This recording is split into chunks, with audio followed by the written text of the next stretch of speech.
ರೇಣುಕಾಸ್ವಾಮಿ ಕೊಲೆ ಪ್ರಕರಣಕ್ಕೆ ಸಂಬಂಧಪಟ್ಟಂತೆ ಈಗಾಗಲೇ ಬಳ್ಳಾರಿ ಜೈಲಿಗೆ ಶಿಫ್ಟ್ ಆಗ್ತಾರಾ ಕೊಲೆ ಆರೋಪಿ ದರ್ಶನ್? ಬೆಂಗಳೂರಿನ ಪರಪ್ಪನ ಅಗ್ರಹಾರವೋ ಅಥವಾ ಬಳ್ಳಾರಿ ಜೈಲು? ಹಾಗಾದ್ರೆ ಕಾರಾಗೃಹದಲ್ಲಿರುವ ಕಾಟೇರನಿಗೆ ಕ್ಷಣ ಕ್ಷಣಕ್ಕೂ ಕೂಡ ಈಗ ಟೆನ್ಷನ್ ಶುರುವಾಗಿದೆ. ದರ್ಶನ್ಗೆ ಈಗ ಕ್ಷಣ ಕ್ಷಣಕ್ಕೂ ಟೆನ್ಷನ್. ಸಂಜೆ 4 ಗಂಟೆಗೆ 57ನೇ ಸಿಸಿಎಚ್ ಕೋರ್ಟ್ನಲ್ಲಿ ಅರ್ಜಿ ವಿಚಾರಣೆಯಾಗುತ್ತೆ. ಬೆಂಗಳೂರು ಜೈಲಿನಲ್ಲೇ ಉಳಿತಾರಾ ಅಥವಾ ಹಾಗಾದ್ರೆ ಬಳ್ಳಾರಿ ಜೈಲಿಗೆ ಶಿಫ್ಟ್ ಆಗ್ತಾರಾ ಅನ್ನೋದು ಒಂದು ಪ್ರಶ್ನೆ ಕಾಡ್ತಾ ಇದೆ. ಇನ್ನು ಬೆಂಗಳೂರಿನ ಪರಪ್ಪನ ಅಗ್ರಹಾರವೋ ಅಥವಾ ಬಳ್ಳಾರಿ ಜೈಲು? ಈಗಾಗಲೇ ಕಾರಾಗೃಹದಲ್ಲಿರುವ ದರ್ಶನ್ಗೆ ಪ್ರತಿದಿನವೂ ಕೂಡ ಟೆನ್ಷನ್ ಶುರುವಾಗ್ತಾ ಇದೆ. ಬೆಂಗಳೂರು ಜೈಲಿನಲ್ಲಿ ಉಳಿತಾರಾ ಅಥವಾ ಬಳ್ಳಾರಿ ಜೈಲಿಗೆ ಹೋಗ್ತಾರಾ ದರ್ಶನ್? ರೇಣುಕಾಸ್ವಾಮಿ ಕೊಲೆ ಪ್ರಕರಣದಲ್ಲಿ ಏಟು ಆರೋಪಿಯಾಗಿರುವ ದರ್ಶನ್ ಸುಪ್ರೀಂ ಕೋರ್ಟ್ ಆದೇಶದ ಮೇರೆಗೆ ಮತ್ತೆ ಜೈಲು ಸೇರಬೇಕಾದ ಪರಿಸ್ಥಿತಿ ಅವರಿಗೆ ಬಂದೊದಗಿದೆ. ಈಗ ಪರಪ್ಪನ ಅಗ್ರಹಾರದಲ್ಲಿ ಅವರು ಮುದ್ದೆ ಮುರಿತಾ ಇದ್ದಾರೆ.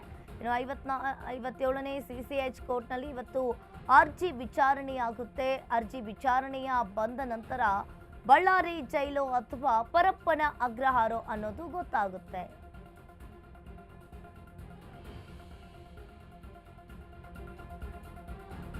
ಬಳ್ಳಾರಿ ಜೈಲಿಗೆ ದರ್ಶನ್ ಅನ್ನ ಶಿಫ್ಟ್ ಮಾಡುವಂತೆ ಎಸ್ಪಿಪಿ ವಾದವನ್ನ ಮಾಡಿದ್ರು.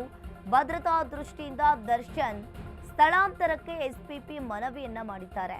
ಬಳ್ಳಾರಿ ಜೈಲಿಗೆ ಆರೋಪಿ ದರ್ಶನ್ ಸ್ಥಳಾಂತರಕ್ಕೆ ಈಗಾಗಲೇ ಆಕ್ಷೇಪ ವ್ಯಕ್ತವಾಗ್ತಾ ಇದೆ.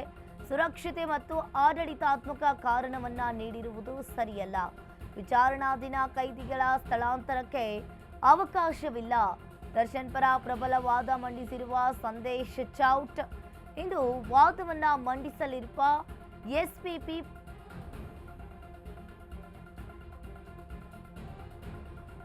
ಭದ್ರತಾ ದೃಷ್ಟಿಯಿಂದ ದರ್ಶನ್ ಅನ್ನ ಸ್ಥಳಾಂತರಕ್ಕೆ ಎಸ್ಪಿಪಿ ಮನವಿಯನ್ನ ಮಾಡಿದ್ದಾರೆ. ಬಳ್ಳಾರಿ ಜೈಲಿಗೆ ಆರೋಪಿ ದರ್ಶನ್ ಸ್ಥಳಾಂತರಕ್ಕೆ ಈಗಾಗಲೇ ಆಕ್ಷೇಪವನ್ನ ವ್ಯಕ್ತಪಡಿಸಿರುವಂತದ್ದು. ಸುರಕ್ಷತೆ ಮತ್ತು ಆಡಳಿತಾತ್ಮಕ ಕಾರಣ ನೀಡಿರುವುದು ಸರಿಯಲ್ಲ. ವಿಚಾರಣಾಧೀನ ಕೈದಿಗಳನ್ನ ಸ್ಥಳಾಂತರಕ್ಕೆ ಇದು ಸರಿಯಲ್ಲ. ದರ್ಶನ್ ಪರ ಪ್ರಬಲ ವಾದವನ್ನ ಮಂಡಿಸಿರುವ ಇನ್ನು ಅದೇ ರೀತಿಯಾಗಿ ರೇಣುಕಾಸ್ವಾಮಿ ಕೊಲೆ ಪ್ರಕರಣಕ್ಕೆ ಸಂಬಂಧಪಟ್ಟಂತೆ ಇವತ್ತು ಬಳ್ಳಾರಿ ಜೈಲ ಅಥವಾ ಪರಪ್ಪನ ಅಗ್ರಹಾರ ಅನ್ನೋದು ಗೊತ್ತಾಗುತ್ತೆ. ಇನ್ನು ದರ್ಶನ್ಗೆ ಕ್ಷಣ ಕ್ಷಣಕ್ಕೂ ಕೂಡ ಅಲ್ಲಿ ಟೆನ್ಷನ್ ಶುರುವಾಗಿರುವಂಥದ್ದು.